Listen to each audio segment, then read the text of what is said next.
Hello everyone, क्या हाल चाल? सब बढ़िया बढ़िया रहना चाहिए दोस्तों। Today we are going to start our chapter income statement. इसके अंदर हम डिटेल में जाएंगे इनकम स्टेटमेंट के। Our first chapter is a basic chapter, जो ओवरव्यू हमने पढ़ा था सब कुछ। एंड ये वाला जो चैप्टर है वो इनकम स्टेटमेंट के बारे में, प्रॉफिट एंड लॉस स्टेटमेंट के बारे में, जिसमें हम हर एक आइटम के अंदर जाएंगे, बहुत सारे नुआंसेस को समझेंगे, बहुत सारी क्रिटिकलिटीज़ को समझेंगे जो आपका इन्वेस्टमेंट रिलेटेड होती है। Because since we are starting from the CFA perspective, तो हमारा ओरिएंटेशन उसी के अकॉर्डिंग होना चाहिए जो CFA सिलेबस के अंदर है। ठीक है, हम यहाँ पे इनकम स्टेटमेंट बनाना नहीं सीख रहे हैं, हम इनकम स्टेटमेंट के डिफरेंट कंपोनेंट को देख रहे हैं और उसको एनालिसिस करके देखेंगे। ओके, बनाना अपना काम नहीं है, बनाना वो चार्टर्ड अकाउंटिंग का काम है, अपना काम है एनालिसिस करना। Okay, let's move ahead. So these are the rules of the class. You can just stop the video and read the same. I'll just move forward. Okay. Okay जी, okay. तो पहले हम बात करते हैं कि सर इनकम स्टेटमेंट कहते किसे हैं। तो इनकम स्टेटमेंट को मैं प्रॉफिट एंड लॉस स्टेटमेंट भी कह सकता हूँ, या मैं आपका स्टेटमेंट ऑफ ऑपरेशंस भी कह सकता हूँ, स्टेटमेंट ऑफ ऑपरेशंस भी कह सकता हूँ, या फिर मैं इसे स्टेटमेंट ऑफ अर्निंग भी कह सकता हूँ। ओके, ये बनता है for the period. For the period मतलब कि April to March. For the period मैंने क्यों लगाया? क्योंकि सर बैलेंस शीट जो बनती है वो at the point of time के लिए बनती है। जो बैलेंस शीट बनती है वो पॉइंट ऑफ टाइम के लिए बनती है, और जो इनकम स्टेटमेंट बनती है वो पीरियड ऑफ टाइम के लिए बनती है। तभी जब आप किसी भी, अभी हम देखेंगे स्क्रीनर खोल के किसी भी कंपनी का देख सकते हैं, अभी देखेंगे आने वाले कुछ टाइम के बाद हम देखेंगे कि किस तरीके से P&L के ऊपर आपका ये लिखा होता है for the period ending 31 March dash dash dash कोई सा भी साल, और बैलेंस शीट के ऊपर लिखा होता है एज ऑन 31 मार्च। तो वो पॉइंट ऑफ टाइम के लिए होता है और ये पीरियड ऑफ टाइम के लिए होता है। पहली बात, ये बात क्लियर रखो। अब जो प्रेजेंटेशन आप, जब आपके सामने बहुत सारी इनकम स्टेटमेंट आएगी, मतलब जैसे आपने एक स्टील सेक्टर का एनालिसिस कर रहे हो, उसके अंदर कुछ 5 से 6 कंपनीज़ हैं। उस 5 से 6 कंपनीज़ की आपके पास इनकम स्टेटमेंट आएगी, प्रॉफिट एंड लॉस स्टेटमेंट आएगी। उसके अंदर क्या दे रखा होता है सर? उसके अंदर करंट ईयर का दे रखा होता है वर्सेस प्रीवियस ईयर का दे रखा होता है। फॉर्मेट कुछ इस तरीके से होता है कि आपका current year versus previous year दे रखा होता है। क्या दे रखा होता है सर दे रखा होता है current year versus previous year. Format बना के दिखाता हूँ मैं आपको किस तरीका का होता है, जिससे कंपैरेबिलिटी आए। क्या है comparability? Let's take this example. Okay, तो यहाँ पे पर्टिकुलर्स लिखा होता है नॉर्मली, एंड यहाँ पे 31 मार्च करंट ईयर, 31 मार्च प्रीवियस ईयर। सर ये 2 साल का दिया जाता है? हाँ, 2 साल का लिया जाता है। सर ये करंट ईयर और प्रीवियस ईयर का क्यों दिया जाता है, खाली करंट ईयर का क्यों नहीं दिया जाता? जिससे कंपैरेबिलिटी बने। आपको डिसीजन लेना है कि किस तरीके से आप इस वाले स्टॉक में आप पोजीशन ले सकते हो नहीं ले सकते हो, कि क्या आप इसको बॉन्ड्स के लिए पैसे प्रोवाइड कर सकते हो नहीं कर सकते हो। तो उसके लिए आपको कंपैरेबिलिटी डिसीजन लेना पड़ता है। तो उसके अकॉर्डिंगली ही कंपैरिजन आपको इनकम स्टेटमेंट में और बैलेंस शीट का भी सेम ही रहता है। ओके, अभी हम देखेंगे, सारा फॉर्मेट देखेंगे। नाउ जो यूजर्स होते हैं इनकम स्टेटमेंट के लिए, हमारे इन्वेस्टमेंट पर्सपेक्टिव से अगर हम बात करें तो 2 तरह के यूजर्स जो मेनली होते हैं। एक तो आपका इक्विटी रिसर्च एनालिस्ट। सर वो इक्विटी रिसर्च एनालिस्ट क्या करते हैं? Sir equity research analyst recommendation करते हैं कि आपको ये वाला स्टॉक बाय करना चाहिए, ये वाला स्टॉक को सेल करना चाहिए। ठीक है, इनका फोकस रहता है सर आपका रेवेन्यू या फिर आपकी अर्निंग की ग्रोथ पे। किस पे? रेवेन्यू या अर्निंग की ग्रोथ पे। और क्योंकि सी अंडरस्टैंड दिस थिंग कि कंपनी आपकी कब ग्रो होगी, जब आपका रेवेन्यू या फिर आपके जो प्रॉफिट है वो बढ़ रहे हैं, राइट। एंड ये वैल्यूएशन एस्पेक्ट भी देखते हैं कि इस कंपनी का स्टॉक का प्राइस 200 रुपये होना चाहिए, बट करंटली मार्केट में 300 ट्रेड कर रहा है, तो वो ओवर वैल्यूड है। I repeat my self again. एक कंपनी है, कंपनी एक्स, उस कंपनी एक्स की मैंने इनकम स्टेटमेंट को मैंने पूरा एनालिसिस किया। उस एनालिसिस के बाद मैंने उसकी स्टॉक की वैल्यू पे आया कि उसकी स्टॉक की वैल्यू $200 होनी चाहिए, पर वो मार्केट में कितनी अवेलेबल थी सर? मार्केट में उसका प्राइस जो चल रहा था वो चल रहा था $300। तो ये क्या हो गया? ये ओवर वैल्यूड हो गया मेरे एनालिसिस के अकॉर्डिंग। ये ओवर वैल्यूड है, ये ओवर वैल्यूड है। इसे आप स्टॉक को बेच दो, sell it. Okay, so this, ये बहुत सारे इक्विटी रिसर्च एनालिस्ट के अंदर, जब हम इक्विटी के चैप्टर के अंदर हम घुसेंगे तो हम सारा चीज़ पढ़ेंगे कि किस किस तरीके के डिसीजन हम ले सकते हैं, किस किस तरह के हम रिकमेंडेशन कर सकते हैं, कौन कौन से फैक्टर्स का यूटिलाइजेशन होता है एनालिसिस के अंदर। ओके, मगर as a overview income statement की यूज़ कौन कौन यूज़ करता है? पहला यूज़ करता है आपका इक्विटी रिसर्च एनालिस्ट, जो आपका रेवेन्यू एंड अर्निंग की ग्रोथ को और वैल्यूएशन मल्टीपल्स को चेक करता है। ठीक है, दूसरा कौन होता है? दूसरा होता है आपका फिक्स इनकम, जो आपका एक सब्जेक्ट भी है। फिक्स इनकम क्या सर? फिक्स इनकम जो बॉन्ड्स में इन्वेस्ट करते हैं उसको हम फिक्स इनकम बोलते हैं। अब जो फिक्स इनकम एनालिस्ट है वो क्या चेक करता है? देखो, जब कंपनी लोन ले रही है, लोन कैसे ले रही है? वो बॉन्ड्स को इशू करके लोन ले रही है जनरल पब्लिक से, राइट? तो आप एज अ एनालिस्ट क्या चेक करोगे कि उसकी डेट पेइंग कैपेसिटी है या नहीं है, उसकी डेट पेइंग कैपेसिटी है या नहीं है।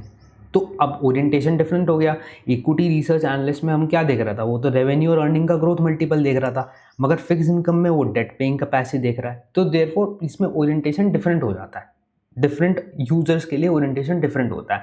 अब सपोज करो खुद का मैनेजमेंट है, उस कंपनी का खुद का मैनेजमेंट है जो FP&A में काम करता है, जैसे I am employed in FP&A profile, तो FP&A प्रोफाइल वाला डिफरेंट एस्पेक्ट से देखेगा कि भाई बिजनेस किस तरीके से ग्रो हो, राइट? तो these three are the users of the financial statement, जो डिफरेंट एस्पेक्ट के लिए इनकम स्टेटमेंट का यूटिलाइजेशन करते हैं। Okay, now let's move further कि सर इनकम स्टेटमेंट होती क्या है। सर इनकम स्टेटमेंट को मैं 6th क्लास की क्वेश्चन से पूरा का पूरा सिंक्रनाइज कर देता हूँ। ठीक है, 6th भी नहीं होगा यार, 3rd क्लास में पढ़ाया जाता है वाली चीज़ कि क्या सर?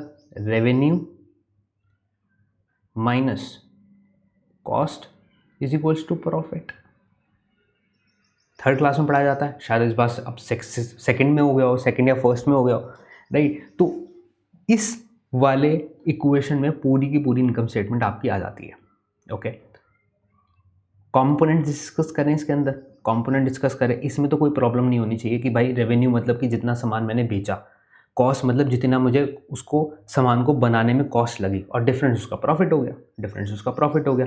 एक अगर हम नॉर्मली नंबर लिख लेते हैं तो 100 minus $60 is equals to $40 and dollar is in crore, और इसे कह दो बिलियन। तो $100 बिलियन का मेरा रेवेन्यू है और $60 बिलियन की मेरी कॉस्ट है और $40 बिलियन का मेरा प्रॉफिट है। सर ये तो एनवीडिया जैसा नहीं हो गया? हाँ, एनवीडिया जैसा लग रहा है, बट ठीक है, एनवीडिया नहीं होगा, उस तो प्रॉफिट उसका बहुत ज़्यादा होगा क्योंकि वो तो चिप मैन्युफैक्चरिंग में है ना, और इस टाइम पे प्रीम चार्ज अप कर रही है। ठीक है, let's keep a talk aside, बात करते हैं रेवेन्यू क्या होता है सर। रेवेन्यू मतलब जो सामान मैंने बेचा, तो उसको क्या बोलता हूँ सर? मैं उसे बोलता हूँ मैं रेवेन्यू फ्रॉम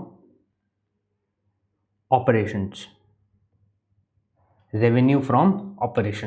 ओके, ठीक है। सर कॉस्ट क्या होती है? सर कॉस्ट डिफरेंट तरीके की होती है। सपोज करो मुझे सामान को बनाने में लगी मटेरियल कॉस्ट, मुझे लेबर कॉस्ट भी लग सकती है कि भाई लेबर चाहिए होगी ना। सपोज करो कि आपका क्लोथिंग का बिजनेस है, आप पूरा मैन्युफैक्चरिंग भी करते हो, आपका सोर्सिंग भी करते हो, सब कुछ आप करते हो, मतलब क्लोथ को आप थ्रेड से लेकर क्लोथ बनाते हो एंड बनाने के बाद आप उसे बेचते हो, तो आपका मटेरियल की भी कॉस्ट लगी, लेबर की कॉस्ट लगी, आपकी मैन्युफैक्चरिंग की भी कॉस्ट लगेगी, आपकी सेल्स एंड मार्केटिंग की भी कॉस्ट लगेगी,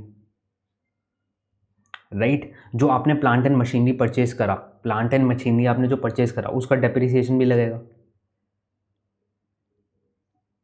डेप्रिसिएशन अमोर्टाइजेशन कॉस्ट भी लगेगी, राइट? तो ये सारी कॉस्ट निकलती है। इसके बाद ये आपका प्रॉफिट आ जाता है यहाँ पे। अब प्रॉफिट को अंदर क्या करते हैं हम सर, प्रॉफिट को डिवाइड करते हैं हम नंबर ऑफ ओनर्स से। ओनर्स मतलब कौन सर, कंपनी के मालिक। नंबर ऑफ शेयर होल्डर्स से मल्टीप्लाई करते हैं, डिवाइड करते हैं सॉरी। तो उसके बाद हमारा क्या आता है, उसके बाद आता है हमारा अर्निंग पर शेयर। सिंपल है, बिल्कुल सिंपल है, कुछ इसमें कोई कॉम्प्लेक्सिटी नहीं है। बनाते टाइम पे कॉम्प्लेक्सिटी आती है, उसके लिए डिफरेंट अकाउंटिंग स्टैंडर्ड्स अवेलेबल है मार्केट के अंदर। जो बनाते हैं फाइनेंशियल स्टेटमेंट, जैसे चार्टर्ड अकाउंटेंट फाइनेंशियल स्टेटमेंट बनाता है तो डिफरेंट चीज़ों को देखना पड़ता है उसको। हम क्या सर, हम वो बनाएंगे स्टेटमेंट? नहीं। क्या हम वो अकाउंटिंग स्टैंडर्ड पढ़ेंगे? हाँ बिल्कुल पढ़ेंगे, क्योंकि उससे हमें एनालिसिस करना है। ओके, जैसे मैं एक ओवरव्यू देता हूँ आपको स्टैंडर्ड का। आपने सेल करा, उसको आपने रेवेन्यू रिकॉग्नाइज कर दिया कि आज 100 रुपये का आपने सेल करा, उसको रेवेन्यू कर लिया। दो सिनेरियो लो, एक सिनेरियो 1, एक सिनेरियो 2। सिनेरियो 1 में क्या करते हो, आपका जो बिजनेस है आपका क्लोथिंग का बिजनेस है, और यहाँ पे सिनेरियो 2 में आपका ई कॉमर्स का बिजनेस है। क्लोथिंग का बिजनेस क्या है सर, वही जो अभी हमने एग्जांपल लिया था कि थ्रेड से लेने से ले, जिस तरीके से मैंने थ्रेड प्रोक्योर करी, थ्रेड से मैंने क्लोथ बनाया, क्लोथ बना के मैंने उसे बेचा, पूरा मैन्युफैक्चरिंग, पूरा प्लांट, सब कुछ लगा हुआ है मेरा अपना, ठीक है। तो उस केसेस में मैंने कितने की सेल करी थी, 100 की सेल करी थी। ओके, $100 बिलियन की मैंने सेल करी थी। तो मैं अपना यहाँ पे रेवेन्यू कितना रिकॉग्नाइज करूँगा सर, मैं यहाँ पे अपना $100 बिलियन रिकॉग्नाइज करूँगा। ओके, रेवेन्यू मतलब सेल्स, इतना रिकॉग्नाइज करूँगा ना। अब मेरा ई कॉमर्स का बिजनेस है, ई कॉमर्स सपोज करो अमेजॉन जैसा बिजनेस है। अमेजॉन क्या करता है, अमेजॉन क्या करता है, डिफरेंट सेलर्स को उसने अपने प्लेटफॉर्म पे लिस्ट कर रखा है कि भाई मैंने अपना प्लेटफॉर्म पे लिस्ट कर रखा है, मतलब मैं अपना सामान वहाँ बेच सकता हूँ, ठीक है। सपोज करो इसके अंदर मुझे लैपटॉप बेचना है, मैंने $2000 का लैपटॉप बेचा। $2000 में मैं सैमसंग कंपनी हूँ, मैंने लिस्ट कर रखा है अमेज़ॉन के ऊपर। अमेज़ॉन से जो भी परचेज करता है $2000 का वो परचेज कर लेता है। अमेज़ॉन ने $2000 का परचेज कर रखा है, वो ई कॉमर्स वेबसाइट पे वो कमीशन खाता है 20% की कमीशन खाता है। तो सपोज करो कि टोटल सैमसंग के कितने लैपटॉप्स सेल आउट हुए, let's say 10 laptop sell out हुए, तो ये $20,000 हो गया। अब क्वेश्चन आपके लिए ये है कि अमेज़ॉन रेवेन्यू क्या रिकॉग्नाइज करेगा, $20,000 डायरेक्ट रिकॉग्नाइज करेगा या कमीशन रिकॉग्नाइज करेगा? ऑब्वियसली वो कमीशन रिकॉग्नाइज करेगा। सर कमीशन 20% ऑफ $20,000 रिकॉग्नाइज करेगा, ऐसा क्योंकि आपके रेवेन्यू स्टैंडर्ड में ASC 606 में लिखा है, ASC 606 या IFRS 15। ASC 606 US गैप का स्टैंडर्ड है, और आपका IFRS जो स्टैंडर्ड है IFRS 15 में लिखा है कि जब seller as a agent behave करे कि मतलब वो सिर्फ और सिर्फ एक इंटरमीडियरी है, उसने खुद ने नहीं बनाया, उसने फैसिलिटेट किया। उसने क्या किया, फैसिलिटेट किया सेल को, तो वो एज अ कमीशन ही रिकॉग्नाइज करेगा रेवेन्यू, ठीक है। तो यहाँ पे कितना आ गया, $4,000, तो उसका रेवेन्यू इतना बनेगा। ओके, इसको अभी हम डिटेल में देखेंगे प्रिंसिपल वर्सेस एजेंट के क्लासिफिकेशन के लिए। मैंने आपको बताया कि ये सिंपल नुआंसेस जो क्लास 3rd की इक्वेशन से हमने बना के रख दिया है, revenue minus cost is equal to profit, उसके अंदर बहुत सारी इंटरकेसीज होती हैं। खाली रेवेन्यू के अंदर ASC 606 बहुत वॉल्यूमनस स्टैंडर्ड है, उसको अभी हम पढ़ेंगे। Fine, let's move forward. Now कुछ फॉर्मल डेफिनेशन है मैंने आपके लिए रखी है कि आप पढ़ो, and let me make you through it. तो रेवेन्यू, सेल्स या टर्नओवर, ये तीनों इंटर रिलेटेड टर्म इस्तेमाल होते हैं, एंड इसे कहा क्या जाता है कि amount charge for the delivery of the goods and services. wait a sec, let me just, okay, delivery of the goods and services. Now exam के लिए एक इंपॉर्टेंट बात याद रखना, क्योंकि रेवेन्यू ग्रॉस में शो हो रखा है या नेट में शो हो रखा है, वो चीज़ हमें ध्यान देने वाली बात है। सर ग्रॉस और नेट का मतलब क्या होता है? तो ग्रॉस का मतलब ये कि होता है कि खाली आपका रेवेन्यू दे दिया उन्होंने, ग्रॉस रेवेन्यू लिख दिया उन्होंने, और उसके बाद नीचे लिख दिया रिबेट, डिस्काउंट, टैक्सेस, ये सब लिख लिया। यहाँ पे एक्स एक्स एक्स अमाउंट, यहाँ पे एक्स अमाउंट, यहाँ पे एक्स अमाउंट, ये सब लिख दिया। तो आपको ये डिडक्ट करके आपको नेट रेवेन्यू निकालना पड़ेगा। वो क्वेश्चन की डिमांड हो सकती है, मगर आपको ये ध्यान देने वाली बात है कि आपका रेवेन्यू ग्रॉस है या नेट है, ये आपको ध्यान देना पड़ेगा क्वेश्चंस के अंदर। जस्ट बिकॉज ऑफ दैट कि आपको दो कंपनी का रेवेन्यू दे रखा है, एक कंपनी का ग्रॉस दे रखा है, एक कंपनी का नेट दे रखा है, और उसको कंपेयर करने के लिए कह रखा है। तो भाई कंपेयर तो तब करेगा ना जब दोनों या तो ग्रॉस हो, दोनों या तो नेट हो। ठीक है, ठीक है, तो हमें ये वाली बात ध्यान देने वाली है। फाइन। सेकंड आता है आपका gains and losses. Gains and losses क्या होते हैं सर? अगर आपने नॉर्मल कोर्स ऑफ बिजनेस में, सपोज करो जैसे अभी हमने एग्जांपल लिया था क्लोथिंग का हमने एग्जांपल लिया था। जो क्लोथिंग का बिजनेस आपका है, तो मतलब कि आप जब क्लोथ बेचते हो तो नॉर्मल ऑपरेशन है, मगर आपने अपनी प्लांट एंड मशीनरी को बेचा, आपने प्लांट एंड मशीनरी को बेचा, अपनी जो प्रोडक्शन में काम आती थी प्लांट एंड मशीनरी को बेचा, वो तो आपका ऑर्डिनरी कोर्स ऑफ बिजनेस नहीं है। वो तो आपने आउटसाइड ऑफ बिजनेस अपना बेचा। तो उससे जो गेन्स और लॉसेस आता है वो सेपरेटली शो होता है इनकम स्टेटमेंट के अंदर, जिससे हमें पता लगे कि सर मेरे नॉर्मल ऑर्डिनरी बिजनेस से इतनी इतनी सेल हुई है और गेन्स एंड लॉसेस मेरे अलग से हैं। फाइन। सपोज करो आपने कोई सरप्लस लैंड रख रखा था अपनी कंपनी के अंदर, एक आपने लैंड परचेज करके रख रखा था कि कभी जाके मैं इसके ऊपर मैन्युफैक्चरिंग प्लांट डाल दूंगा, प्लांट लगा दूंगा। ठीक है, मैं अपनी मैन्युफैक्चरिंग फैसिलिटी बनाऊंगा, इसके अंदर यहाँ पे प्रोडक्शन होगी, यहाँ पे आपका मार्केटिंग का डिपार्टमेंट बैठेगा, ऐसा सब कुछ करके आपने पूरा प्लान बनाया था। बट अब उस प्लान की नेसेसिटी नहीं लग रही है आपको, तो आप उसे बेच रहे हो, you just sell it of, और आपने सपोज करो वो उसे 2x पे बेच दिया, तो उसका जो गेन है वो प्रॉफिट एंड लॉस स्टेटमेंट में आएगा, मगर वो सेपरेटली शो होगा। ओके, वो मेरे नॉर्मल कोर्स ऑफ बिजनेस नहीं है। मैं सर आप इस पे इतना स्ट्रेस क्यों दे रहे हो? क्योंकि द पॉइंट इज दैट ये नॉन रिकरिंग आइटम है, एंड इस नॉन रिकरिंग आइटम की वजह से आपका P&L ऊपर या नीचे जा सकता है। ओके, जैसे कि सपोज करो आपका प्रॉफिट करंट ईयर में $2 बिलियन का हुआ, और उससे पिछले साल में $5 बिलियन का था। सर पिछले साल में मेरा $3 बिलियन का क्यों बढ़ गया था? क्योंकि इसमें गेन था। क्या गेन था सर? मैंने लैंड सेल आउट कर दी थी, तो उसका गेन इस प्रॉफिट में हो गया। ठीक है, तो सर मैंने जो लैंड बेची थी उसका गेन था मेरा 2.5 बिलियन।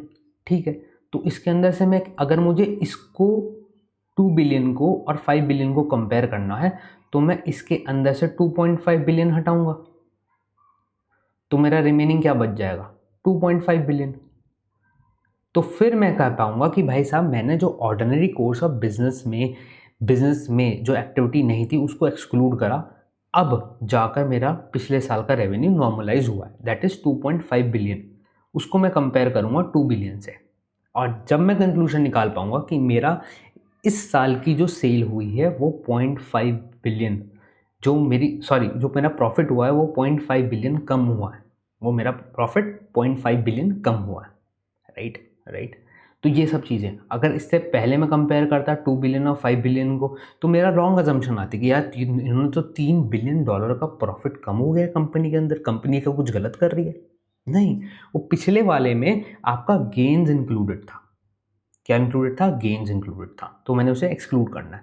इसे हम कहते हैं नॉर्मैलिटी, कि आप हर चीज़ को स्मूथ आउट करते हो कि भाई जिससे आप कंपेयर कर सको। भाई दो चीज़ें सिमिलर होगी जब ये कंपेयर कर पाओगे ना, डिसिमिलर चीज़ को कंपेयर कैसे करोगे?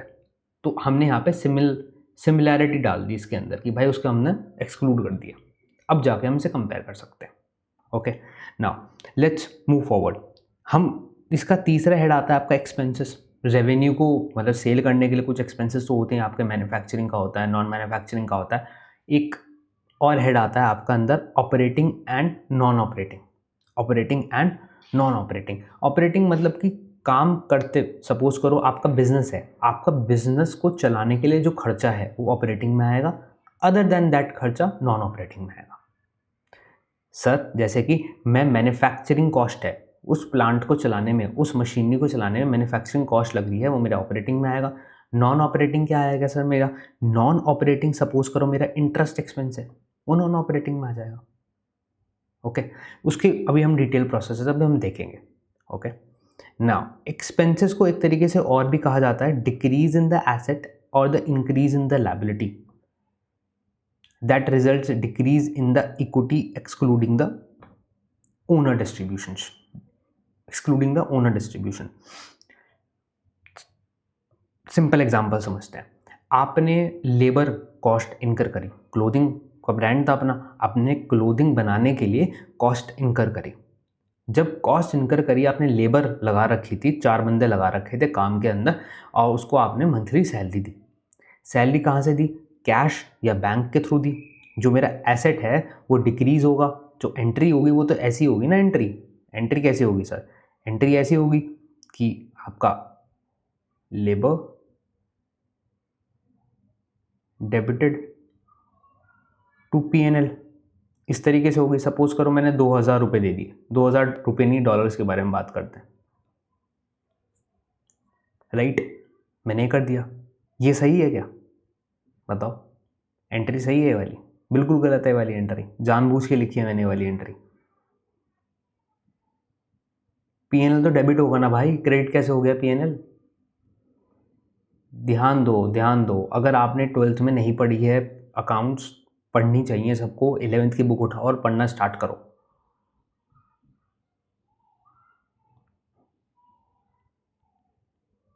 ये सही एंट्री है, ठीक है। और जो आप ये पेमेंट करोगे 2000 की, तो ये कैसे पेमेंट करोगे? ये टू कैश से करोगे।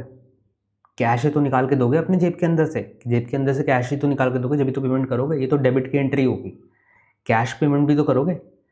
अब जो कैश है वो कैश क्या है? वो तो मेरा एसेट है। देयरफॉर जब भी मैं कोई एक्सपेंस इनकर करता हूँ तो उसके लिए मुझे पैसे देने पड़ते हैं, उसको मुझे पैसे देने पड़ते हैं। जब पैसे देने पड़ते हैं, that would result into a decrease in the asset, right. और अगर मैंने कैश नहीं दिया, मैंने कहा कि यार अभी मेरे पास पैसा नहीं, मैं बाद में दूंगा, तो उसके लिए मैं अक्रू करूँगा एक्सपेंसेस को, right. That will increase my liability. Okay, that will increase my liability.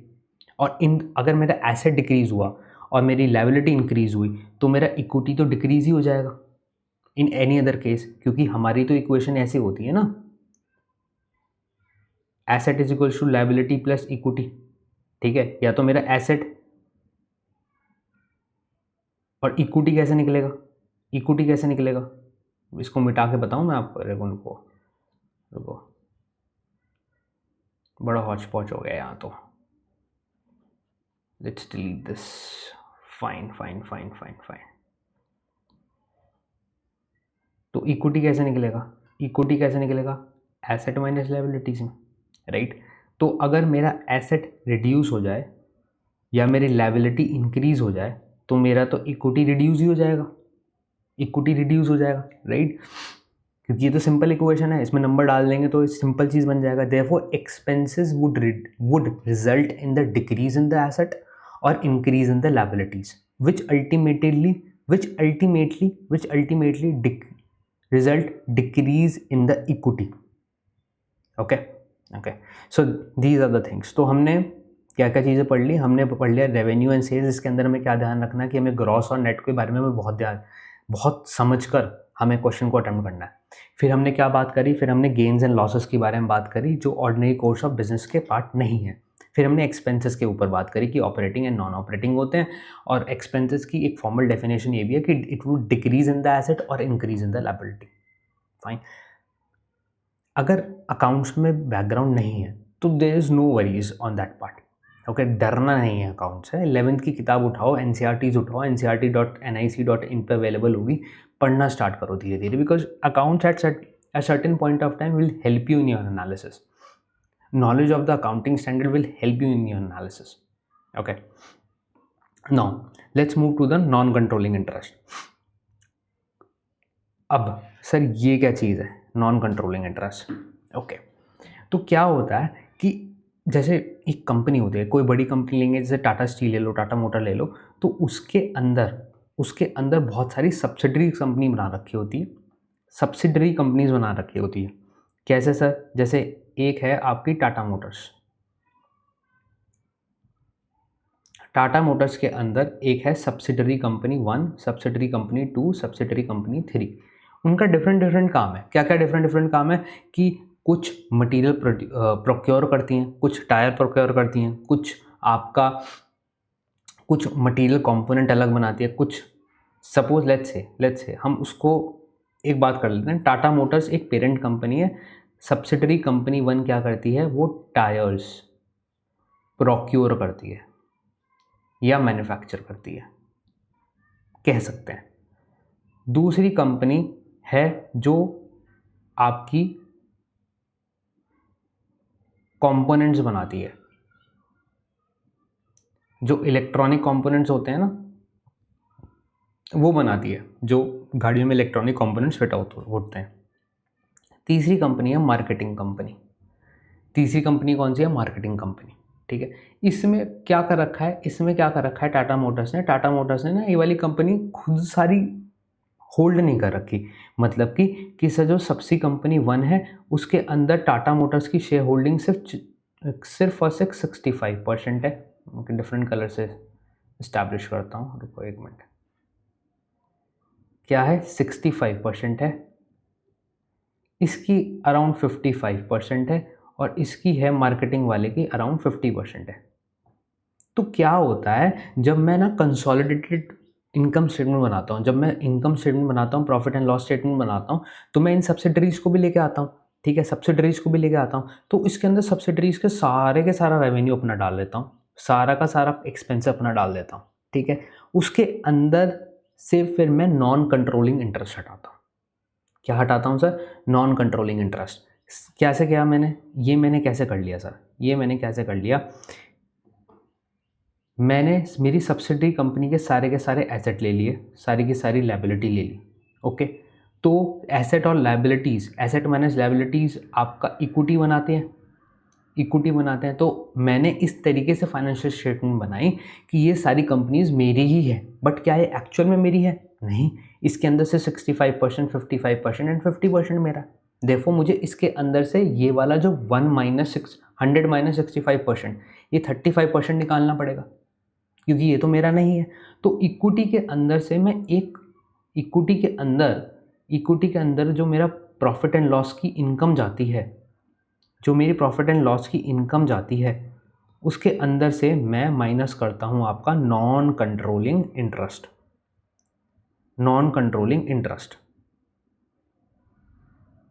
Sir उसके बाद मेरी आती है आपकी फाइनल इनकम। क्या आती है? मेरी फाइनल इनकम। तो इसका मतलब क्या हुआ सर कि जो मेरी सारी सब्सिडरी कंपनी है, एक पेरेंट कंपनी मेरी टाटा मोटर्स की पेरेंट कंपनी है, मेरे पास 3 नीचे सब्सिडरी कंपनी है जो डिफरेंट काम करती है। उसके अंदर मेरी ओनरशिप कितनी है? 65%, 55% और 50%।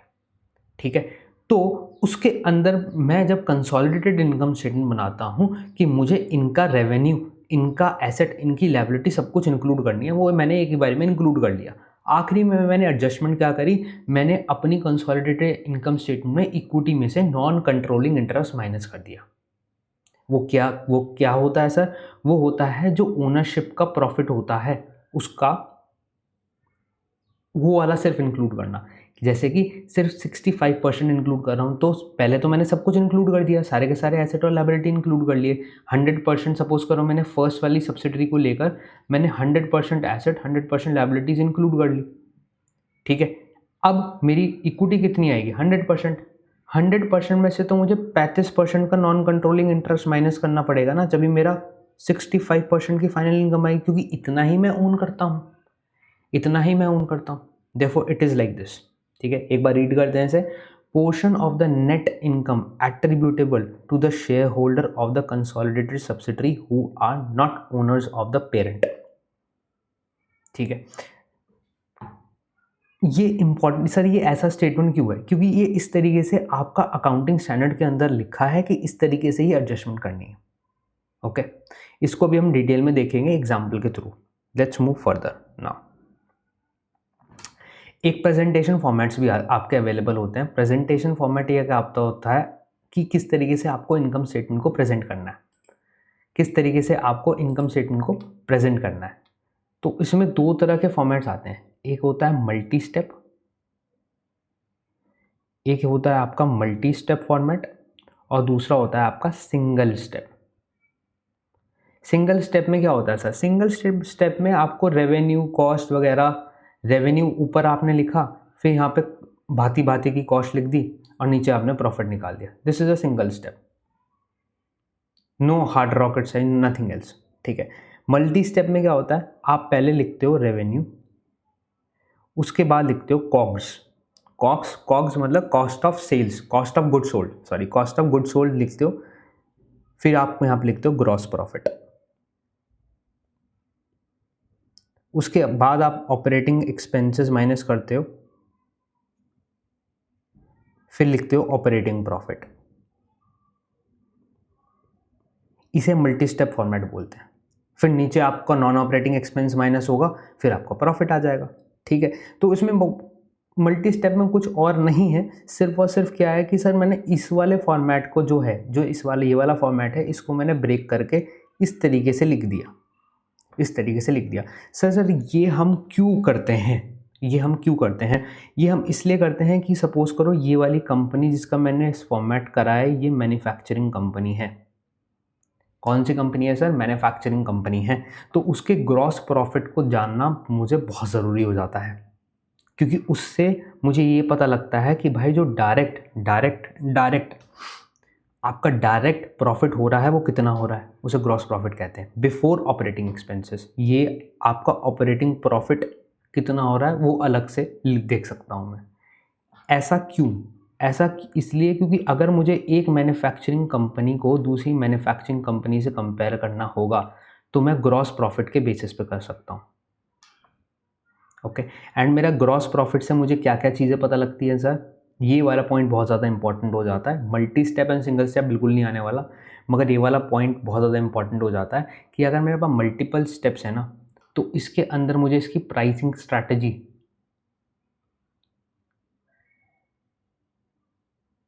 स्ट्रैटेजी के बारे में पता लगता है। मुझे कॉस्ट आर्किटेक्चर के बारे में ग्रॉस प्रॉफिट देखकर पता लग सकता है। ओके। सो ये सब कहने के लिए अब single step and multi step आपका सिंपल ही है यार, मैंने इधर से उठा कर इधर ही डाला है, बस के नीचे ग्रॉस प्रॉफिट डाल दिया और ऑपरेटिंग प्रॉफिट का सब टोटल बना दिया। That's it, nothing hard and fast into it. Okay, let's now just component एक इनकम स्टेटमेंट का हम रिविजन कर लेते हैं। इसके बाद मैं आपको लेकर चलता हूँ आपका प्रैक्टिकल एग्जाम्पल के ऊपर, जो हम एक कंपनी के ऊपर देखेंगे, हम डिटेल में देखेंगे। रेवेन्यू है सेल्स आपकी नेट ऑफ डिस्काउंट, मैंने बताया आपको चेक करनी पड़ेगी वहाँ पे क्योंकि कंपैरेबिलिटी इशू आ जाता है। ठीक है। तो रेवेन्यू एंड सेल्स तो अपने लिए ओके है। ये net of discount, returns and rebates होता है, may be shown net of the excise और not. Okay, that is there. Cost of good sold या कॉस्ट ऑफ सर्विसेज, यही से क्या कहते हैं सर? ये डायरेक्ट प्रोडक्शन में इस्तेमाल होने वाली चीज़ें, उसकी कॉस्ट ऑफ गुड सोल्ड होती है डायरेक्ट प्रोडक्शन में। इनडायरेक्ट नहीं, बिल्कुल डायरेक्ट। सपोज करो लेबर है, क्लोथ बना रहे थे, लेबर डायरेक्ट लग रही है उसकी, तो कहाँ पे आएगी? वो कॉग्स में आएगी। डायरेक्ट कॉस्ट टू प्रोड्यूस या डिलीवर गुड्स एंड सर्विसेज वाली कॉग्स में आती है। ओके। फिर अपना ग्रॉस प्रॉफिट बनता है, रेवेन्यू माइनस कॉग्स, वो आपका ग्रॉस प्रॉफिट बनता है। ठीक है। फिर आपके आते हैं ऑपरेटिंग एक्सपेंसेस। सर क्या आते हैं? Operating expenses. ये जो पीछे मैंने आपको सिंगल स्टेप और मल्टी स्टेप के बारे में बताया था, राइट, ये उससे रिलेटेड ही है, बस इसको पूरा खोल रहे हैं। ठीक है। ऑपरेटिंग एक्सपेंसेस कैसे होते हैं sir? Sales, general and administrative expenditure, research and development के एक्सपेंडिचर, डिस्ट्रीब्यूशन एंड मार्केटिंग के एक्सपेंडिचर, डेप्रीसिएशन एंड अमोर्टाइजेशन। ठीक है। इसे ऑपरेटिंग एक्सपेंसेस बोलते हैं। इसको माइनस करने के बाद क्या आएगा सर? मेरा EBIT आएगा, ऑपरेटिंग प्रॉफिट। ओके। इसमें एक पॉइंट मैंने यहाँ पे लिखा है कि जब अगर आपके पास स्टेटमेंट आ जाए कि ऑपरेटिंग प्रॉफिट और EBIT हमेशा सेम ही होते हैं, नहीं, वो डिफरेंट भी हो सकते हैं, वो प्रेजेंटेशन टू प्रेजेंटेशन डिपेंड करता है। ठीक है, तो ये पूरा कंप्लीटली ट्रूथ स्टेटमेंट नहीं है, एक क्वेश्चन पूछा जा सकता है इसके ऊपर। ओके, एक होता है आपका नॉन ऑपरेटिंग आइटम, जैसे finance income and finance expenses, investment income and other non operating gains and loss. इसको माइनस करने के बाद क्या आता है सर मेरा? Profit before tax. Tax expenses को माइनस करने के बाद मेरा क्या आता है? Profit from continuing operation. फिर एक और होता है profit from discontinuing operation, discontinued operation reported separately. इसका मतलब क्या होता है सर, मेरी जैसे कोई कंपनी है, ठीक है, वो कंपनी मैंने लॉसेस के कारण बंद कर ली थी, मगर उसका कुछ अभी प्रॉफिट एंड लॉस आता रहता है, क्योंकि उसके अंदर कुछ कंटिन्यूसली कुछ काम होता रहता है, मतलब कि मैं उसे लिक्विडेट करने की प्रोसेस में हूँ। क्या करने की प्रोसेस में हूँ सर? मैं लिक्विडेट करने की प्रोसेस में हूँ कि मुझे उसे कंपनी को परमानेंटली बंद करना है, बट यार उसके अंदर सामान रखा हुआ है, ये रखा है, वो रखा है, तो उसकी वजह से कुछ ना कुछ कॉस्ट आती रहती है, कुछ ना कुछ बेचकर जो मेरे पास प्रॉफिट आता है वो आता रहता है, तो profit and loss from discontinued operation वहाँ पे शोन आउट होता है। ओके, इन दोनों को मिला के क्या बनता है मेरा? Net income for the period, then allocated to the equity holders and non controlling interest. मतलब माइनस कर देते हैं, जो मैंने आपको बताया था नॉन कंट्रोलिंग इंटरेस्ट की परसेंटेज को माइनस कर देते हैं इनकम की, divided by the number of share holders, divided by the number of share holders. क्या बनता है सर मेरा? Divided by number of share holders, मेरा क्या बनता है? Earning per share, earning per share. तो जो आपका मल्टी स्टेप फॉर्मेट था, revenue minus COGS gross profit, उसके बाद ऑपरेटिंग एक्सपेंसेस माइनस कर दिया तो ऑपरेटिंग प्रॉफिट बन गया, एंड देन फिर नॉन ऑपरेटिंग आइटम्स को मैंने माइनस करा तो प्रॉफिट बिफोर टैक्स बना, टैक्स के बाद फिर मैंने इनकम टैक्स रिड्यूस करा, प्रॉफिट फ्रॉम कंटिन्यूइंग ऑपरेशन बना, profit and loss from discontinued operation भी आया, फिर नेट इनकम बन गया मेरा। ठीक है, फाइन है। There should not be any issue on this part, क्योंकि इसको बहुत ज़्यादा डिटेल में अभी हम देखने वाले हैं, प्रैक्टिकली भी देखने वाले हैं, क्योंकि समझाना पड़ेगा पहले प्रैक्टिकल क्वेश्चन से पहले। ओके, इसके अंदर कोई इशू होना नहीं चाहिए। नाउ सब टोटल्स और उसकी इंपॉर्टेंस क्या होती है सर? सब टोटल्स एंड उसकी इंपॉर्टेंस क्या होती है? एक मिनट। सब टोटल्स क्या सर? सब टोटल्स के बारे में अगर मैं बात करूं तो अभी हमने मल्टी स्टेप फॉर्मेट में सब टोटल देखे। पहली बात तो हमने देखा ग्रॉस प्रॉफिट, ग्रॉस प्रॉफिट देखा। ये आपका रेलेवेंट क्यों होता है? ये आपका रेलेवेंट क्यों होता है? इससे मुझे क्या पता लगता है वो चीज़ हमें जाननी है। दूसरा हमने देखा सर ऑपरेटिंग प्रॉफिट या EBIT, ये भी हमने देखा, इसका भी आप इम्पोर्टेंस बताना। ठीक है, एक चीज़ और है, फाइनेंस कॉस्ट या इनकम, फाइनेंस कॉस्ट या इनकम। इस फाइनेंस कॉस्ट के बारे में हमने जब देखा था तो हमें नॉन ऑपरेटिंग के अंदर क्लासीफाई करा था, नॉन ऑपरेटिंग के अंदर क्लासीफाई करा था फाइनेंस इनकम एंड एक्सपेंसेस। इसके बारे में भी हम बात करते हैं। देखो ग्रॉस प्रॉफिट के बारे में कैसे निकलता है ग्रॉस प्रॉफिट, ये देखें हम, revenue minus cost of goods sold. ठीक है, रेवेन्यू किस तरीके से आता है? Price into quantity, price into quantity, यही आता है आपका। एक कंपनी है, क्या वो सिर्फ एक ही प्रोडक्ट बेचती है? नहीं, उसके डिफरेंट डिफरेंट वर्जन बेचती है, और कॉस्ट उसके अकॉर्डिंगली ही उसकी डिफरेंट डिफरेंट आती है। तो मेरा ग्रॉस प्रॉफिट, अगर मैं कंपनी टू कंपनी, अगर टाटा मोटर्स को मैंने हुंडई से कंपेयर करा तो वो मेरा क्या बता देगा? वो मेरा ये बता देगा कि भाई मेरी प्राइसिंग क्या है, कैसी चल रही है, मेरा प्रोडक्ट मिक्स बता देगा मुझे। जब आप इसे कंपैरिजन करने चलोगे ना तो आपको ये सब चीज़ें बातें पता लगेगी। ठीक है, और जब मैं कंपेयर करने चलूँगा, मतलब कंपेयर करने चलूँगा, तो मैं क्या कंपेयर करूँगा सर? मैं कंपेयर करूँगा कंपनी 1 वर्सेस कंपनी 2 को, उसके ग्रॉस प्रॉफिट मार्जिन का एनालिसिस करूँगा कि भाई अगर ये टाटा मोटर्स है, टाटा मोटर्स ले लो, और ये सपोज करें मर्सिडीज़ ले लो, ठीक है, तो उसका ग्रॉस प्रॉफिट मार्जिन का कंपैरिजन करूँगा मैं। ठीक है, सपोज करो इसका टाटा मोटर्स का यहाँ पे 20% आता है और यहाँ पे 30% आता है। ठीक है, ये आया 20% और 30%। फिर मैं इसके अंदर फर्दर डेप्थ में जाऊँगा कि भाई इसकी यहाँ पे प्राइसिंग कैसी रहती है? यहाँ पे प्राइसिंग एवरेज रहती है, यहाँ पे प्राइसिंग प्रीमियम रहती है। यहाँ पे प्रोडक्ट कैसे रहते हैं? यहाँ पे प्रोडक्ट होते हैं जो मिडिल इनकम को टारगेट करते हैं। यहाँ पे किसको टारगेट करते हैं? रिच को टारगेट करते हैं, और उनके प्रोडक्ट्स की लिस्टिंग करूँगा। देयरफॉर मेरा ग्रॉस प्रॉफिट मेरी प्राइसिंग एंड प्रोडक्ट मिक्स के बारे में मुझे इंफॉर्मेशन प्रोवाइड करता है। देखने की नज़र चाहिए, सब कुछ मिलता है। ओके, अब ऑपरेटिंग प्रॉफिट EBIT, ये किस लिए यूज़ होता है? ये आपका बिजनेस को चलाने के लिए, बिजनेस ऑपरेशन की इफेक्टिवनेस को बताता है कि किस तरीके से किस तरीके से कितना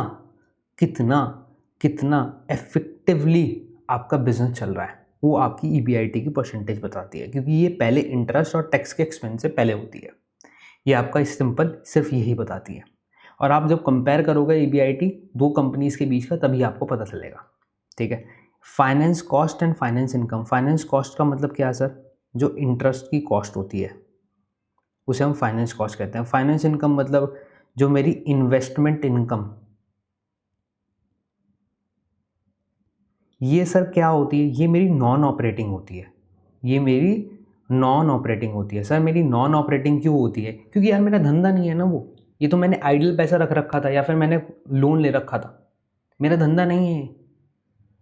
तो देयरफॉर ये नॉन ऑपरेटिंग के पार्ट बना देता हूँ, क्योंकि मेरा तो क्लोथिंग का ब्रांड था। बट हाँ, अगर मेरा खुद की फाइनेंस की कंपनी है, ठीक है, मैं लोगों को पैसे उधार पे देता हूँ, राइट, मेरी फाइनेंस की कंपनी है, तो उस केसेस में ये मेरी ऑपरेटिंग बन जाएगा। Okay okay okay, so this is the thing. Now let's move to the example. एक कंपनी को पकड़ते हैं, हम उसे ऊपर नीचे सब कुछ देखते हैं उसका, ये वाली सारी चीज़ें। लेट मी जस्ट ब्रिंग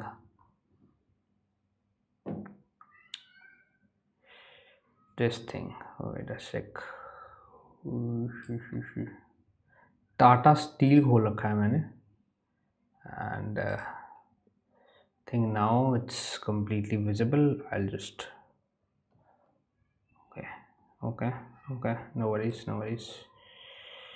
हम इसको स्क्रीन फिट कर देते हैं, इसकी कोई इशू वाली बात नहीं है।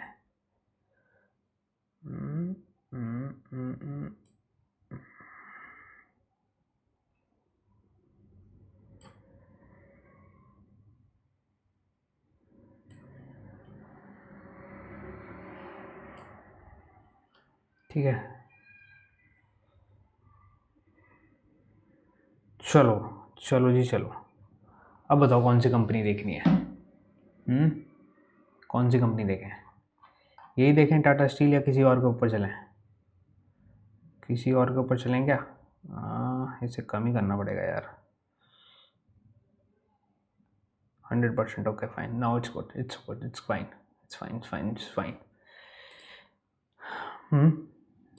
कौन सी कंपनी देखें? चलो टाटा मोटर्स देखते हैं। Tata Motors,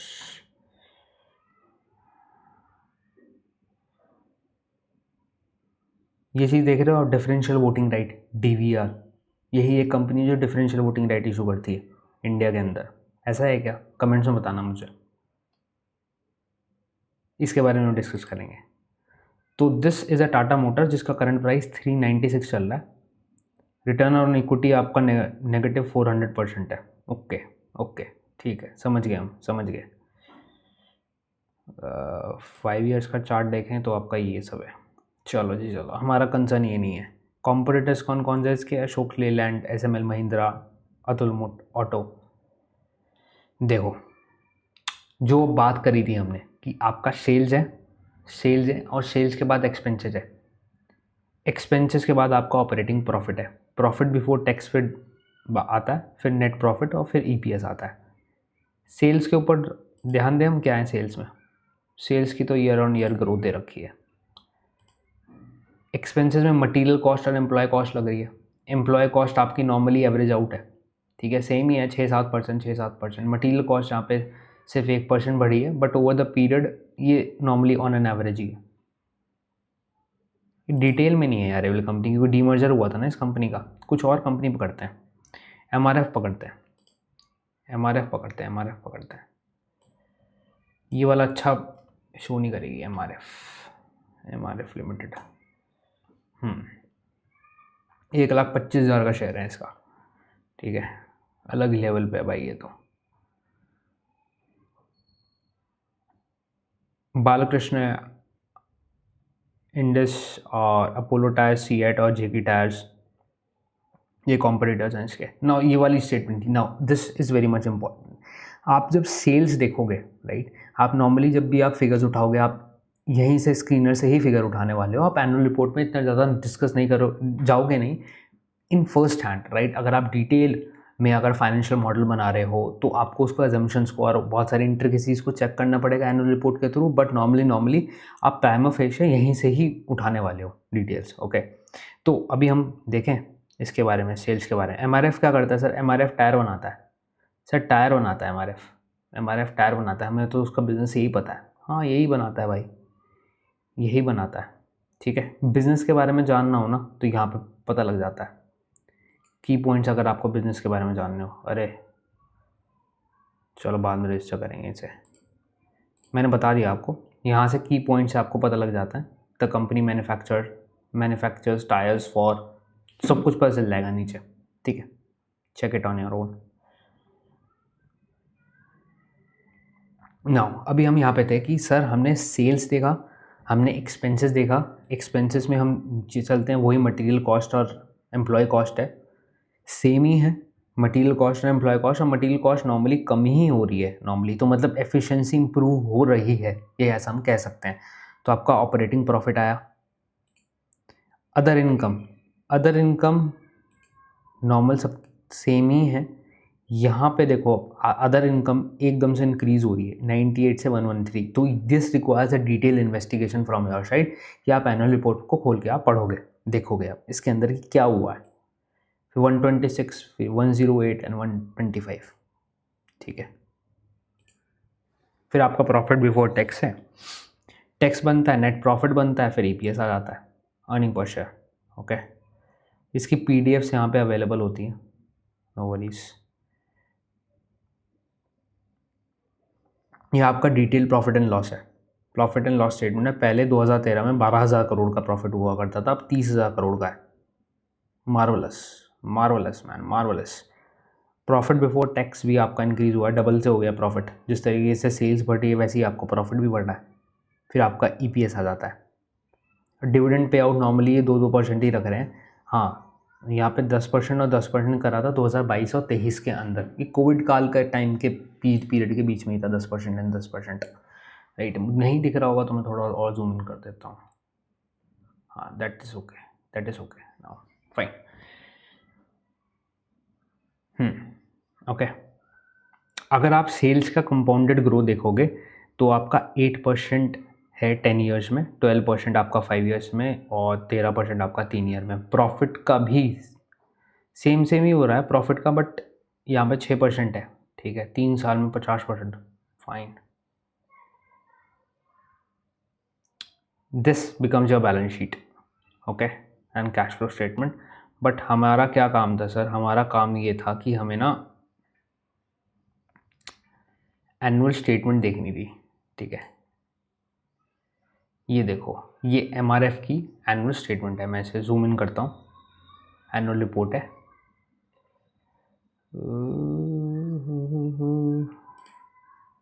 fine, now it's okay, fine. अब इसके हम पीएनएल पे चलते हैं। प्रॉफिट एंड लॉस स्टेटमेंट, हाँ।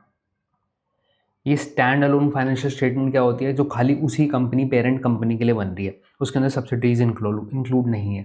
और दूसरी होती है आपकी कंसोलिडेटेड फाइनेंशियल स्टेटमेंट, वो भी देखते हैं अभी हम, जिसमें सारी सब्सिडीज इंक्लूडेड होती है।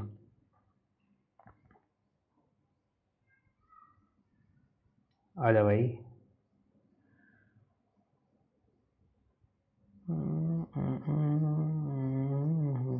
हाँ, this is the consolidated financial statement, page 137। Now ये पहले आपका इंडिपेंडेंट ऑडिटर रिपोर्ट आती है। इंडिपेंडेंट ऑडिटर रिपोर्ट आती है कि भाई ये वाली फाइनेंशियल स्टेटमेंट करेक्ट है या नहीं है। यहाँ पर एज अ एनालिस्ट आपको बहुत ज़्यादा फोकस करने की ज़रूरत है उसके ओपिनियन के ऊपर कि वो कैसा ओपिनियन देता है। इसमें इन्होंने ओपिनियन क्या दिया है, ओपिनियन पढ़े एक बार। In our opinion and to the best of our information and according to the explanation given to us, the aforesaid consolidated financial statement give the information required by the Companies Act in the manner so required, gives a true and fair view. Now this statement is very much important, true and fair view. Auditor क्या provide करता है, auditor ये provide करता है कि भाई ये जो फाइनेंशियल स्टेटमेंट बनी हुई है ये करेक्ट है या नहीं है। उसको क्या बोलते हैं, ट्रू एंड फेयर व्यू। क्या ये सही व्यू प्रोवाइड कर रही है to the users of the financial statement? हाँ, ये वाली तो सही कर रही है, ट्रू एंड फेयर व्यू दे रही है। ठीक है, तो ये वाली चीज़ चेक करनी होती है। बहुत सारी कंपनीज के केसेस में ये opinion true and fair view नहीं होता है, तो उसके फिर वही स्टॉक प्राइस के अंदर आपका डिस्काउंटिंग इफेक्ट लग जाता है आपका। ओके, की audit matter basis of opinion, ये सब है आपका। ये तो डिफरेंट चीज़ें हैं, ये हम ऑडिट की जब हम किस दिन क्लास करेंगे उस दिन पढ़ेंगे। पहले हम इनकम स्टेटमेंट पढ़ते हैं, चलते हैं। राइट, ये तो बैलेंस शीट आ गई। Okay okay okay okay okay, fine fine fine fine. Now this is the income statement. थोड़ा और जूम इन करते हैं, ज़्यादा हो गया, ठीक है।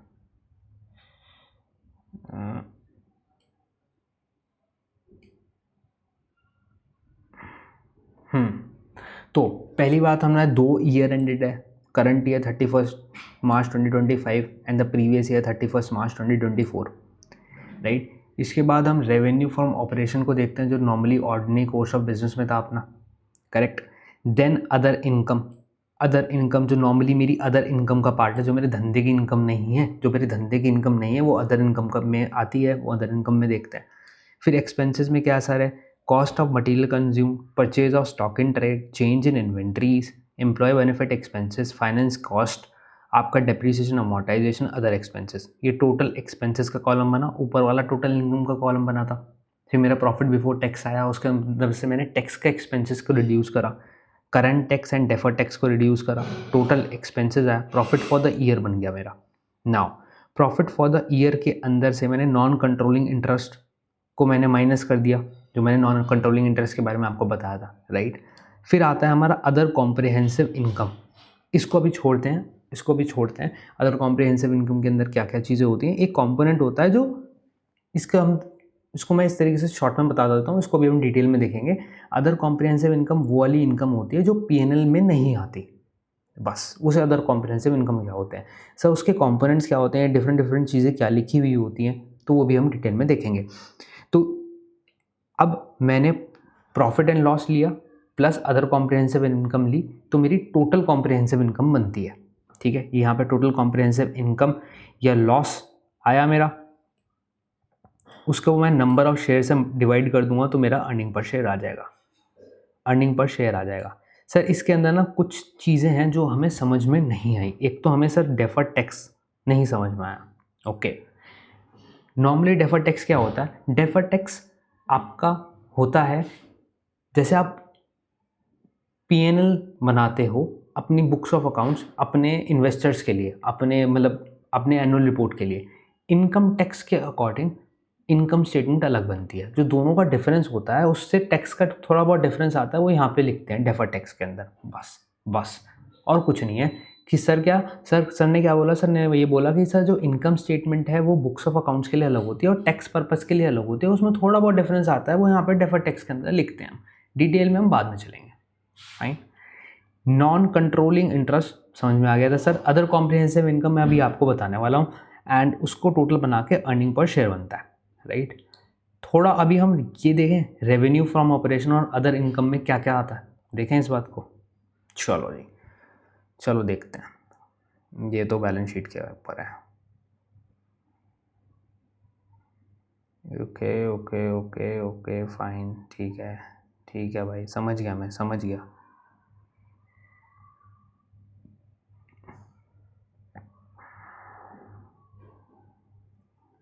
कंटिंजेंट एसेट, एम्प्लॉय बेनिफिट, ये नोट्स टू अकाउंट्स उसके हैं आपका बैलेंस शीट्स के। बैलेंस शीट के केस में बैलेंस शीट का अलग देखेंगे। ये क्या है, ये भी वही है, ठीक है। अमोर्टाइज कॉस्ट,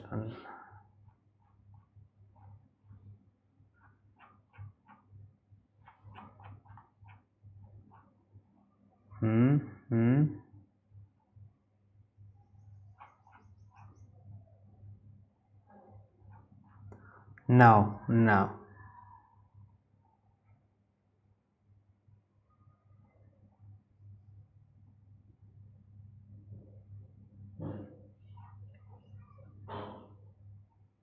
कहाँ गया भाई, देना तो चाहिए इन लोगों को।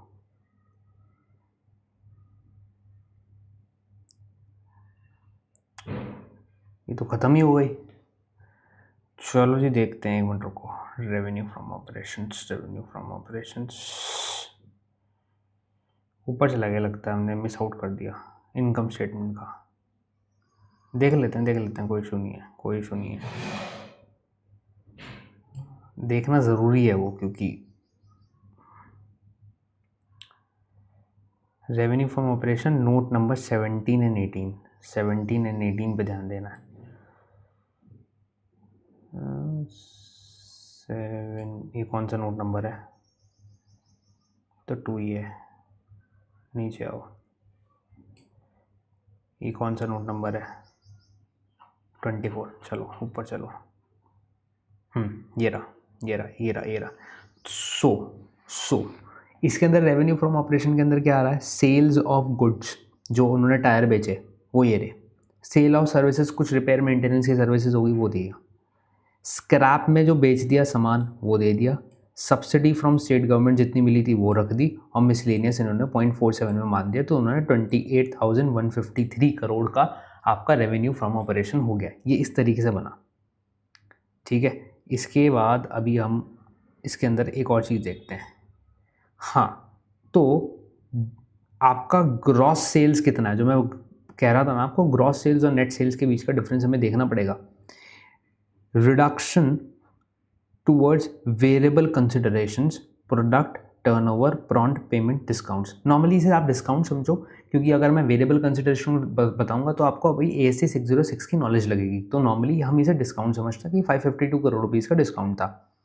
Claims preferred against obligation, normally ये एक तरीके से आपने किसी को वारंटी दी थी और वारंटी पे उसने क्लेम कर लिया, राइट। तो वारंटी मानो, तो वारंटी की भी कॉस्ट इसके अंदर से रिड्यूस एक तरीके से हमने मान ली, तो 28,153 करोड़ रुपीज़ हो गया। कहने का मतलब ये क्या है कि ग्रॉस के अंदर से नेट का आपका डिफरेंस आपको नोट्स टू अकाउंट्स के अंदर पता लगता है, और इस तरीके से आपको पता लगता है। मगर ये जो 2 पॉइंटर्स है, इसको डिस्क्रिप्शन करने के लिए, जिसको डिस्क्राइब करने के लिए आपको ASC 606 की नॉलेज लगेगी। वो अभी हम नेक्स्ट क्लास में देखेंगे, इसी की नेक्स्ट क्लास के अंदर देखेंगे। अदर इनकम में देखें क्या क्या है। अदर इनकम में कौन सी है, डिविडेंड इनकम की। सर जो ये तो मेरी उसका पार्ट नहीं है, राइट। डिविडेंड इनकम है, गवर्नमेंट ग्रांट, एक्सपोर्ट इंसेंटिव्स लिए इन्होंने, ठीक है।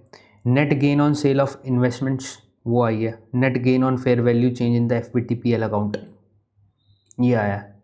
Impairment provision written back and miscellaneous income आई है। तो ये मेरी आपकी अदर इनकम हो गई।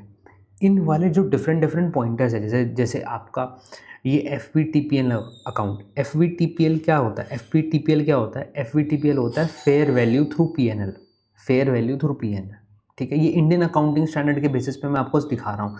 इसके अंदर हम FVTPL बोलते हैं। US GAAP और आपका IFRS के केसेस में आपका नॉमेनक्लेचर डिफरेंट हो सकता है, वैसे ट्रीटमेंट और मटेरियल बिल्कुल सेम है, ठीक है। So this is a thing. Cost of material consume में आपका जो 19th नोट है, जो हमने ऊपर कॉस्ट ऑफ मटेरियल कंज्यूम देखा था, वो रॉ मटेरियल का opening plus purchases minus closing, तो अपनी कंजम्पशन आ जाती है, राइट। फिर ऐसा आपका क्लोजिंग स्टॉक के अंदर होता है, finish goods, stock in trade, work in progress. उसमें से आपने ओपनिंग स्टॉक माइनस कर दिया, तो ये आ गया आपका एम्प्लॉय बेनिफिट एक्सपेंसेस में आपका salaries and wages, contribution to the provident fund, जो फंड बनाए जाते हैं प्रोविडेंट फंड के अंदर, आपको प्रोविडेंट फंड के अंदर आप भी कंट्रीब्यूट करते हो 12% समथिंग, एंड आपका एम्प्लॉयर भी कंट्रीब्यूट करता है, राइट। फिर staff welfare expenses, finance cost के अंदर सारा इंटरेस्ट आ गया, interest on loan, bonds, loans, deposit, debentures, deferred payment, credit, lease liability, ये सब कुछ आ गए।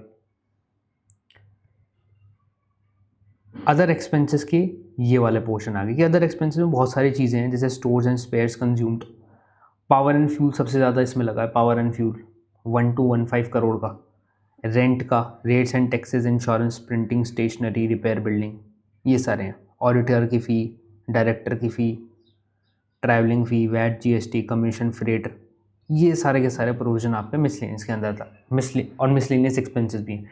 तो आपको जब आप फाइनेंशियल स्टेटमेंट पढ़ते हो तो notes to accounts is a part of the financial statement, और फाइनेंशियल स्टेटमेंट का जब एनालिसिस होता है तो उसमें नोट्स टू अकाउंट्स डेफिनेटली पढ़े जाते हैं, ओके। और इसको बहुत डिटेल में आप लोग पढ़ते हो जब आप या तो फाइनेंशियल मॉडल बना रहे हो या फिर आप कोई रिकमेंडेशन दे रहे हो, तो ये सब के लिए पढ़ना पड़ता है, fine. Now let's move back to our chapter. अब हम पढ़ते हैं OCI के बारे में। किसके बारे में सर? OCI के बारे में, other comprehensive income. Revenue recognition को अभी हम स्किप करते हैं, अभी हम OCI के बारे में पढ़ते हैं। वेट अ सेक।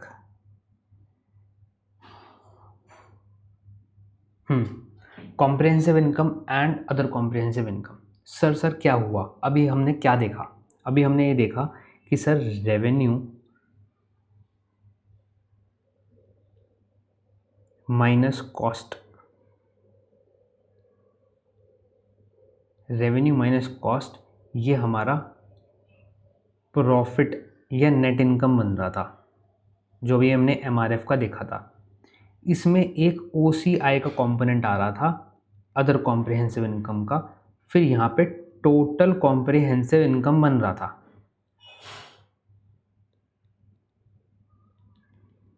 उसके बाद नंबर ऑफ शेयर से डिवाइड हो रहा था, नंबर ऑफ शेयर से डिवाइड हो रहा था, तब जाके ये मेरा EPS आ रहा था, अर्निंग पर शेयर।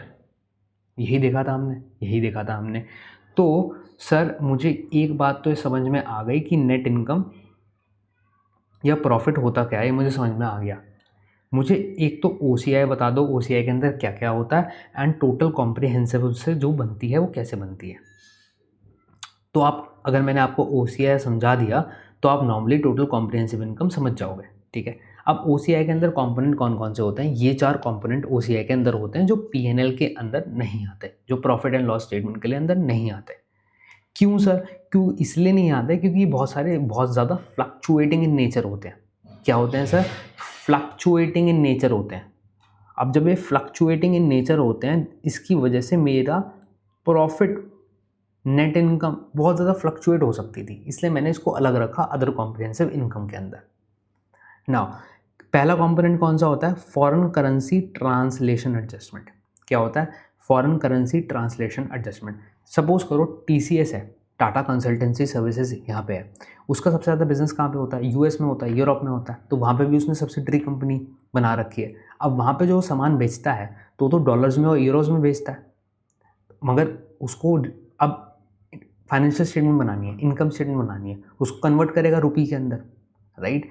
जो कन्वर्जन के बीच में जो कन्वर्जन होता है, राइट, कन्वर्जन की वजह से कुछ एडजस्टमेंट होती हैं, जो फॉरेन करेंसी को ट्रांसलेट करा जाता है उसके वजह से कुछ एडजस्टमेंट होती है। तो सारी एडजस्टमेंट कहाँ पे आती है सर?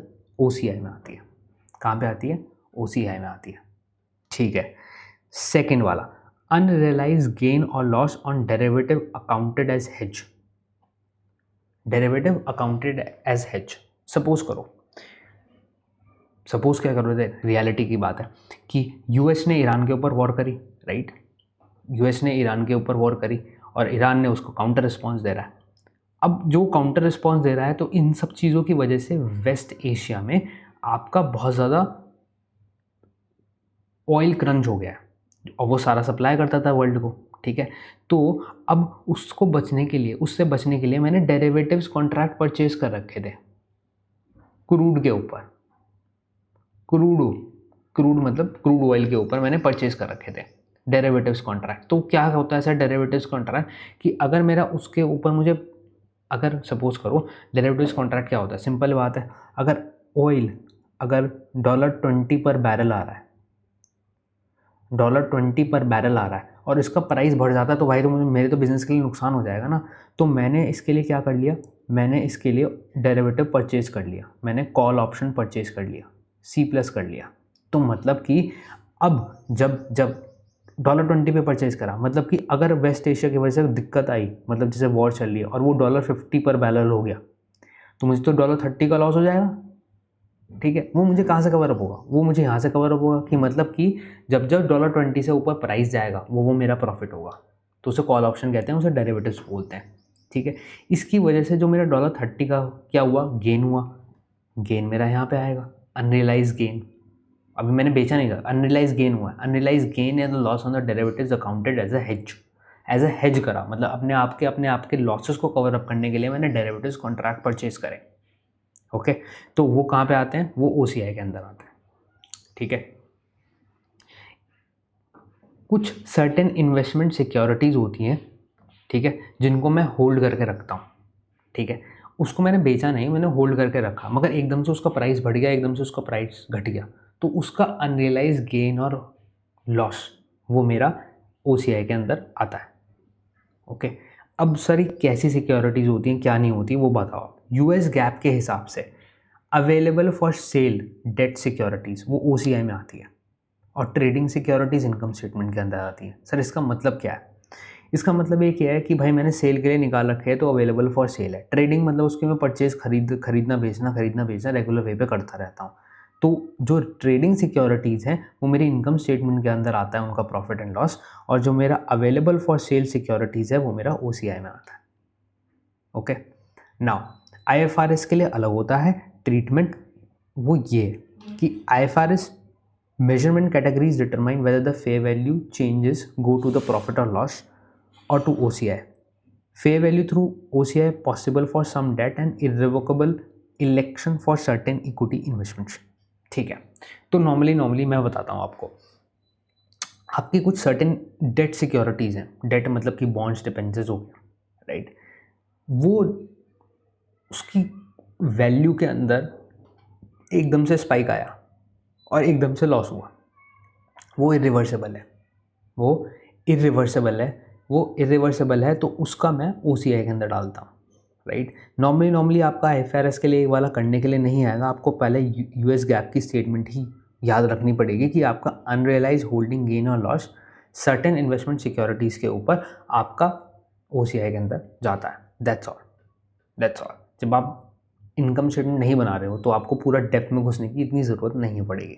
ठीक है, फोर्थ ऑप्शन ये आता है मेरा सर्टेन एक्चुरियल और remeasurement items of the defined benefit post retirement plan. देखो क्या होता है कि आपका रिटायरमेंट प्लान होते हैं, आपके पेंशन बेनिफिट्स होते हैं, आपकी पेंशन बनती है, राइट। जो आपकी पेंशन बनती है, पेंशन को रिकॉग्नाइज कैसे करा जाता है, पेंशन को क्या रिकॉग्नाइज करा जाता है, सर मुझे 20 साल के बाद 50 एम्प्लॉय को मुझे हर महीने $2,000 देने हैं, मतलब कि साल के मुझे $24,000 देने हैं। ठीक है, उसको मैं प्रेजेंट वैल्यू में खींच के लेके आता हूँ और आज उसको एज अ लायबिलिटी रिकॉग्नाइज करता हूँ।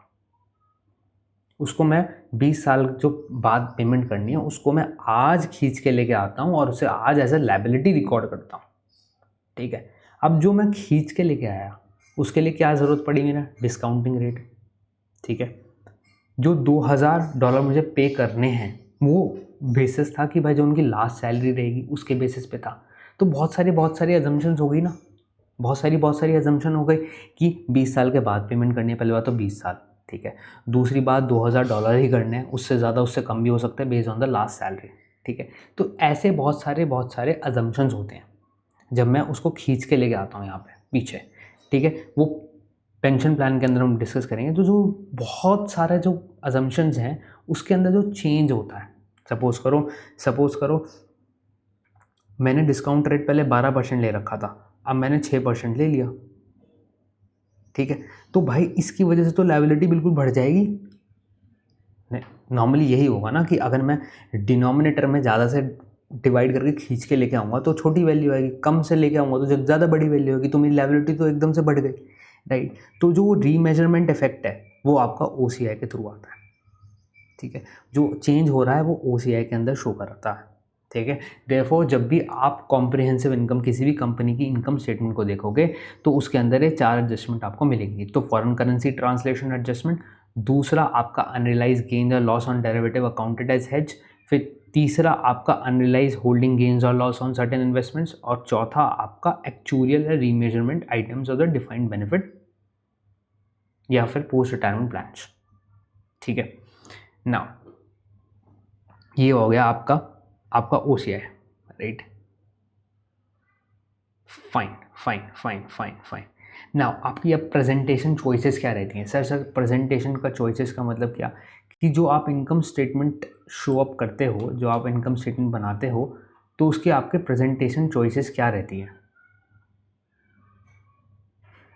सर मतलब कि आप या तो सिंगल स्टेटमेंट में सब कुछ शो कर रहे हो,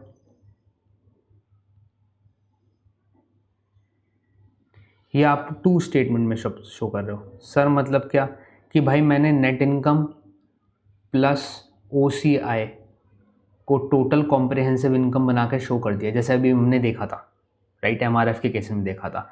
या फिर मैं नेट इनकम का अलग बना रहा हूँ स्टेटमेंट, OCI की अलग स्टेटमेंट बना रहा हूँ, या मैं ऐसे शो कर रहा हूँ, ठीक है। तो इसे प्रेजेंटेशन चॉइस कहते हैं। इसमें ज़्यादा कुछ इफेक्ट पड़ता नहीं है, बट ये ध्यान रखने वाली बात है कि 2 मेथड हो सकते हैं, प्रेजेंटेशन चॉइसेस 2 तरीके की हो सकती हैं, okay. Therefore that completes our discussion और इनकम स्टेटमेंट का ओवरव्यू। अभी इसके अंदर अभी हमें क्या क्या पढ़ना पड़ेगा? अभी इसके अंदर हमें एक तो रेवेन्यू रिकॉग्निशन का हमें एक स्टैंडर्ड पढ़ना है, ASC 606। उसके बाद हम एक्सपेंस रिकॉग्निशन देखेंगे, उसके बाद हम डेप्रीसिएशन देखेंगे, डेप्रीसिएशन एंड अमोर्टाइजेशन। तो ये वाले हमारे टॉपिक बचते हैं, ये this will continue in the next class, okay fine. Till then take care, अपना ध्यान रखो, अपने चाहने वालों का ध्यान रखो, अपने देश का ध्यान जरूर रखो। बाय बाय, सी या।